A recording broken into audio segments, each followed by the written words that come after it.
Le silence de l'univers n'est pas simplement l'absence de son, mais un poids existentiel qui oppresse la conscience humaine, un vide immense qui hurle contre l'arrogance de l'intelligence humaine. Lorsque nous levons les yeux vers la voûte céleste nocturne, où des milliards de points lumineux scintillent comme des poussières de diamants éparpillées sur un tapis de velours noir profond, nous ne contemplons pas seulement le passé de la lumière, mais nous nous confrontons à une question qui hante les esprits les plus brillants depuis plus d'un demi-siècle: si l'univers est si vaste, si ancien, et si regorgeant d'opportunités pour que la vie éclose, où sont-ils tous?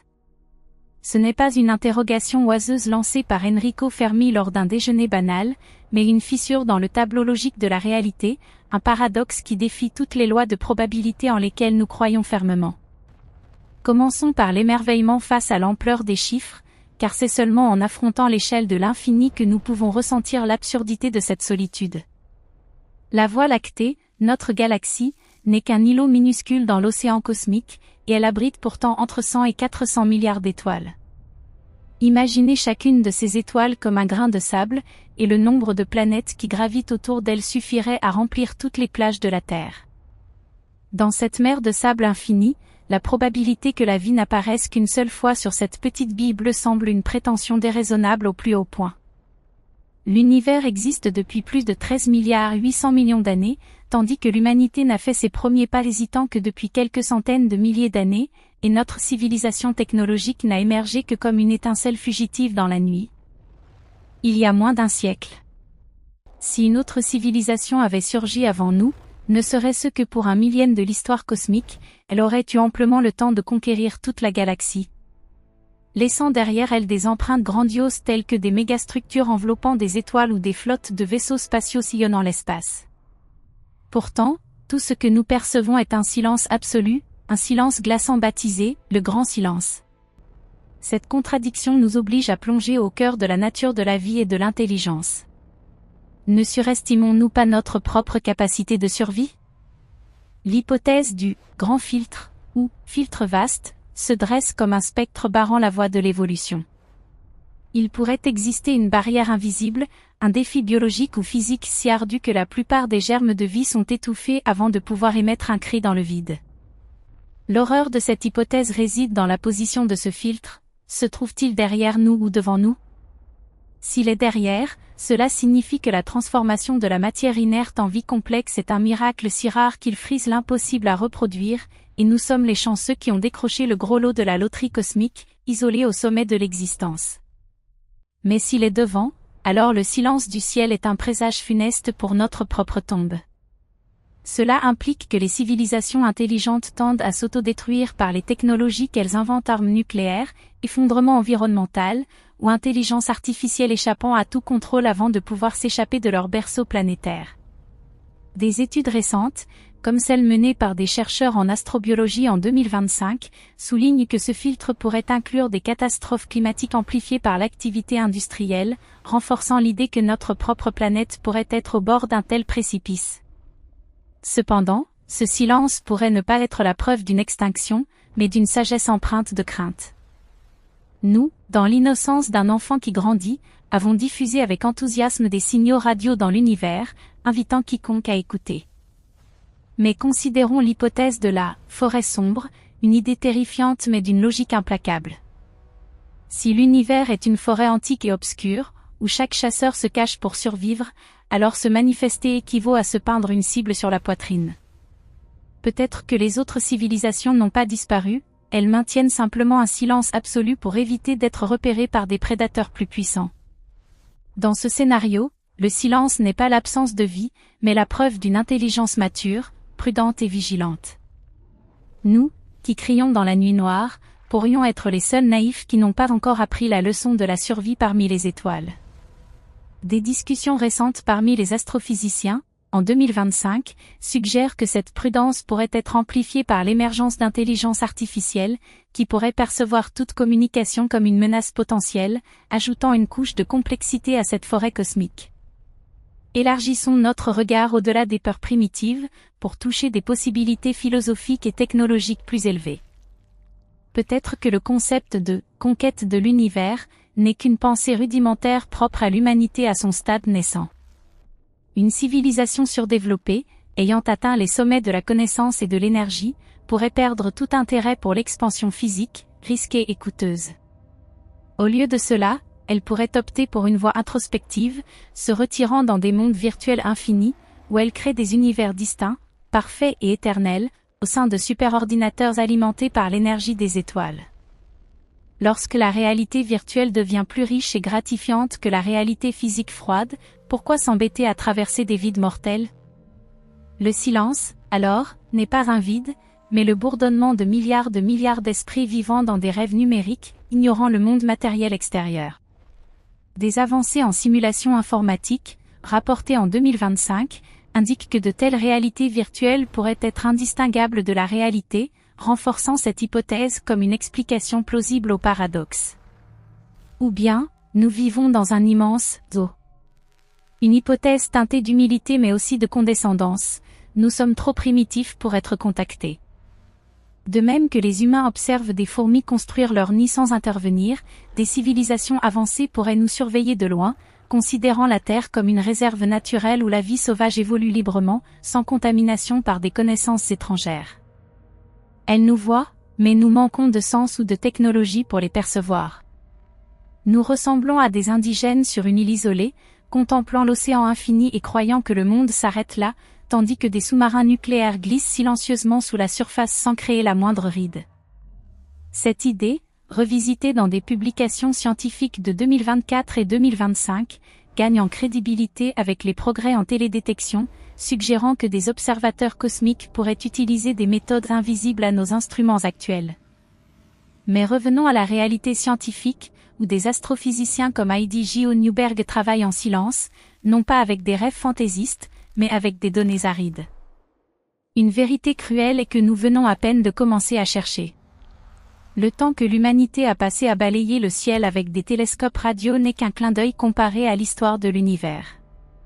Conclure à l'absence d'extraterrestres simplement parce que nous n'avons rien entendu revient à puiser un verre d'eau dans l'océan, n'y voir aucun poisson, et affirmer que l'océan est vide de vie. De plus, nous cherchons peut-être mal. Nous écoutons les ondes radio, mais qui peut affirmer qu'une civilisation nous précédant de millions d'années utilise encore cette technologie obsolète? Elle pourrait communiquer par faisceau de neutrinos, par intrication quantique, ou par des moyens physiques que nous ne pouvons encore concevoir. Le décalage technologique et temporel rend la rencontre entre deux civilisations plus ardue que de trouver un grain de sable précis dans un désert. Les mises à jour de 2025 du SETI Institute soulignent des efforts pour cartographier les lieux les plus prometteurs, comme les mondes océaniques gelés d'Europe et d'Encelade, ou les exoplanètes observées par le télescope James Webb, intégrant biosignature et technosignature pour aborder ce paradoxe. La distance est un tyran impitoyable de l'univers. Même à la vitesse de la lumière, la transmission d'informations entre étoiles prend des années, des siècles, voire des millénaires.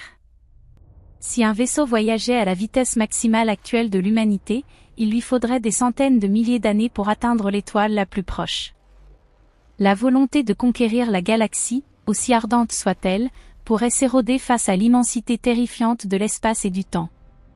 Peut-être que la vie est courante, mais que la vie capable et désireuse de voyager entre les étoiles est extrêmement rare.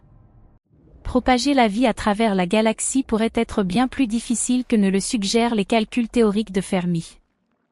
Nous sommes emprisonnés sur des îles spatiales, séparés par des océans de vide abyssal qu'aucun vaisseau ne peut traverser aisément. Des découvertes récentes du télescope James Webb, en janvier 2026, révèlent des exoplanètes aux compositions inattendues, comme celles défiant les explications conventionnelles, soulignant combien notre compréhension des environnements potentiellement habitables reste limitée.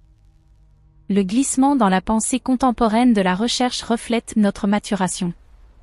Au lieu de nous focaliser uniquement sur l'écoute de signaux radio intentionnels, comme le suggère l'équation de Drake, les scientifiques modernes emploient l'équation de Singer, centrée sur la détection de signatures biologiques dans les atmosphères des exoplanètes. Nous ne cherchons plus seulement des « voisins » capables de converser, mais aussi ceux qui ne font que respirer. La découverte d'oxygène, de méthane ou d'autres gaz biosignatures sur une planète lointaine ne nous offrirait pas un dialogue, mais briserait notre isolement. Elle prouverait que la vie n'est pas un miracle unique. Et peut-être est-ce l'étape la plus pragmatique à ce stade, chercher la vie sous sa forme la plus primitive avant de rêver d'empire galactique. En 2025 et 2026, le télescope James Webb a détecté les signes les plus forts de vie organique sur K2-18b, avec des traces potentielles de diméthylsulfure, un gaz produit par des organismes vivants sur Terre, stimulant l'espoir tout en soulignant la nécessité de vérifications supplémentaires. En scrutant les profondeurs de ce paradoxe, nous réalisons que la réponse ne réside pas seulement là-haut, mais dans notre propre définition de l'existence et du sens. Si nous sommes vraiment seuls, la responsabilité de l'humanité devient plus lourde et sacrée que jamais. Nous sommes la torche unique de la conscience dans un univers froid et inerte. Chaque action, chaque pensée, chaque œuvre d'art ou découverte scientifique porte le poids de tout l'univers, car si nous périssons, l'univers retombera dans un silence éternel, sans plus personne pour admirer sa beauté. À l'inverse, si nous ne sommes pas seuls, notre position passerait de maître à membre modeste d'une communauté galactique, nous obligeant à apprendre l'humilité et l'intégration. Le flux de la connaissance nous ramène aux instants primordiaux, quand nous étions des enfants levant les yeux au ciel avec une innocence pure, voyant les étoiles comme des dieux, des âmes ou des récits mythiques. À cette époque, le silence du ciel était une paix, une couverture douce berçant le sommeil de l'humanité. Nous ne questionnions pas, nous admirions simplement. L'absence de réponse n'était pas une douleur, mais une part de la beauté mystérieuse. Mais aujourd'hui, avec le fardeau de la connaissance et la maturité de la raison, nous comprenons que ce silence est un miroir nous renvoyant notre propre image. Nous regardons l'abîme, et l'abîme nous regarde avec une indifférence cruelle. Nous réalisons que la solitude n'est pas un état émotionnel, mais une condition physique, une constante de l'espace-temps contre laquelle nous devons lutter pour la surmonter. Le silence n'est plus une paix, mais un défi, prouvez que vous méritez d'exister, que vous méritez d'être entendu. Dans ce moment de quiétude, accordons un respect profond, un salut révérentiel aux pionniers, aux scientifiques comme Enrico Fermi, Frank Drake, Carl Sagan, et aux contemporains comme Heidi J. Newberg. Ils sont les sentinelles sur la tour de guet de l'humanité, qui ont consacré leur vie à écouter le sifflement du vent à travers d'immenses antennes, analyser chaque rayon de lumière faible ayant voyagé des millions d'années-lumière. Ils œuvrent non pour la certitude du succès, mais pour la foi ardente en la valeur de la curiosité. Ils acceptent de affronter le silence immense pour chercher un écho ténu, un signe que nous ne sommes pas un accident fortuit de la chimie et de la physique. Leur travail est le pont fragile entre la finitude de la vie humaine et l'infini de l'univers. Et de là émerge une espérance, ou plutôt une vision pour l'avenir. Peut-être que la solution au paradoxe de Fermi ne consiste pas à les trouver, mais à devenir eux. Peut-être sommes-nous les anciens que les civilisations futures chercheront. Nous sommes la graine première semée dans le champ galactique désert. Notre mission n'est pas d'attendre une main salvatrice des étoiles, mais d'étendre nos propres mains pour allumer des torchers sur d'autres mondes. L'avenir de l'humanité n'est pas la peur devant l'ombre de la forêt, mais le courage de devenir la flamme guide, transformant la forêt sombre en un jardin de vie et d'intelligence. Des projets comme l'Observatoire des mondes habitables, prévu pour les décennies à venir, et le télescope Plateau de l'Agence spatiale européenne, dont le lancement est programmé pour 2026, visent à identifier des planètes similaires à la Terre, renforçant cette vision d'une exploration proactive.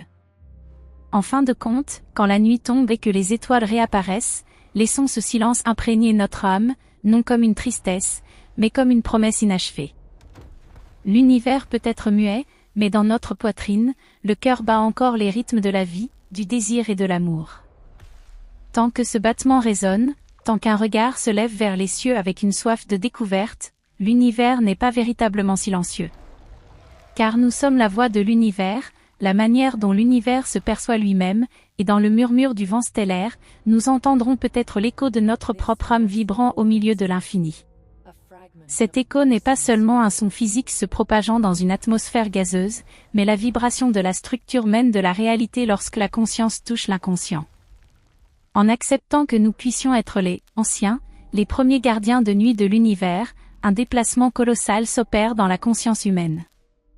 Nous ne sommes plus des enfants égarés criant après leur mère dans un supermarché galactique immense, mais des créateurs, détenant le feu prométhéen dans une caverne froide et humide n'ayant jamais connu la lumière. Ce déplacement porte un poids terrifiant, le poids d'une responsabilité ontologique. Si nous chutons, si la bougie fragile de la civilisation terrestre est éteinte par l'ignorance, la cupidité ou une catastrophe météoritique imprévue, l'univers ne perdra pas seulement une espèce. Il perdra les yeux uniques pour se contempler, l'esprit unique pour méditer sur son existence. L'univers reviendra à un état d'aveuglement éternel, une machine gigantesque fonctionnant dans une obscurité absolue sans témoin, sans chroniqueur, et donc, en un sens, il n'existera pas vraiment. De ce point de vue précaire, nous revisitons le passé avec une empathie nouvelle et douloureuse. Les jours anciens, quand nos ancêtres levaient les yeux au ciel et dessinaient les constellations, ils ne racontaient pas seulement des histoires, ils accomplissaient le premier acte de résistance contre le chaos de l'entropie. Chaque nom donné à une étoile, chaque mythe tissé autour de la Voie lactée était un effort désespéré et héroïque pour imposer de l'ordre au non-sens. Aujourd'hui, nous comprenons que cette innocence originelle n'était pas une ignorance blâmable, mais une coquille protectrice essentielle pour le germe naissant de la conscience. Nous avions besoin de Dieu, d'âmes et d'amis imaginaires dans le ciel pour ne pas être écrasés par la vérité brutale de notre solitude. Mais cette coquille s'est fissurée, et l'oisillon de l'intelligence humaine doit affronter le vent froid de la réalité nue. Il n'y a personne là-haut. Ou si quelqu'un y est, il sommeille, et nous sommes les seuls éveillés. Cet éveil exige une redéfinition du courage et de la foi scientifique. Nous devons rendre un hommage silencieux mais fervent aux esprits qui ont osé fixer l'abîme sans ciller. Ce ne sont pas seulement des noms gravés sur des stèles ou dans des manuels, mais l'esprit d'une quête infatigable, la discipline d'acier de la méthodologie scientifique qui nous a permis d'écarter les illusions réconfortantes pour toucher la vérité épineuse. Les astronomes patients assis près de leur télescope, les physiciens théoriciens plongés dans des équations décrivant l'expansion de l'espace-temps, ils sont les prêtres d'une religion nouvelle, la religion de la vérité objective. Ils nous ont enseigné que le silence de l'univers n'est pas un abandon, mais un espace vide que nous remplissons de nos propres réponses. Ils nous ont montré que ne pas trouver d'extraterrestres n'est pas un échec de la recherche, mais une confirmation de l'unicité et de la précieuse valeur de la vie sur Terre. Leur œuvre est le fondement sur lequel nous érigeons la tour de l'autoconscience, où nous nous tenons aujourd'hui, solitaires mais fiers, minuscules mais englobant tout l'univers dans notre esprit. Et du sommet de cette tour, notre vision se projette vers l'avenir sans plus être limitée par une attente passive. Nous n'attendons pas une invitation à la fête des étoiles, nous sommes les hôtes de la fête qui n'a pas encore commencé. La mission de l'humanité passe de la recherche d'amis à la création d'héritiers. Nous portons en nous le code génétique de la vie, la flamme de l'intelligence, et la capacité d'empathie, les trésors les plus précieux dans cet univers matériel inconscient. Notre devoir est de protéger cette étincelle contre les tempêtes de l'autodestruction, de la nourrir jusqu'à ce qu'elle grandisse, et finalement, de la semer à travers les galaxies. Imaginez un avenir lointain, où nos vaisseaux, transportant les semences de la Terre non seulement biologiques, mais culturelles, artistiques, philosophiques, accostent sur des planètes désolées orbitant autour d'étoiles étrangères. Nous transformerons des roches mortes en jardins verdoyants, des atmosphères toxiques en cieux bleus respirables, et surtout, nous changerons le silence infini en rire, en musique, et en débat de nouvelles civilisations. Des initiatives comme la recherche de signatures biologiques sur des exoplanètes via le télescope James Webb, qui en 2025 a révélé des queues d'hélium massives sur certaines planètes, pavent la voie à cette transformation en nous aidant à comprendre les mécanismes planétaires extrêmes. C'est ainsi que le paradoxe de Fermi sera résolu de la manière la plus radicale. Où sont-ils? Ils sont ici, car nous sommes venus. Nous deviendrons ceux que nous avons cherchés avec acharnement. Nous serons les « anciens » dans les légendes des espèces qui naîtront de nos mains et de nos esprits après des millions d'années. Alors, notre solitude actuelle sera vue comme une phase de gestation grandiose, un silence nécessaire avant que la symphonie de la vie n'explose à travers l'univers. Chaque effort pour protéger l'environnement aujourd'hui, chaque avancée en médecine, chaque invention en technologie de voyage spatial, est une brique dans le pont reliant notre isolement présent à la prospérité future. Nous ne vivons pas pour nous seuls, nous vivons pour le potentiel de tout l'univers.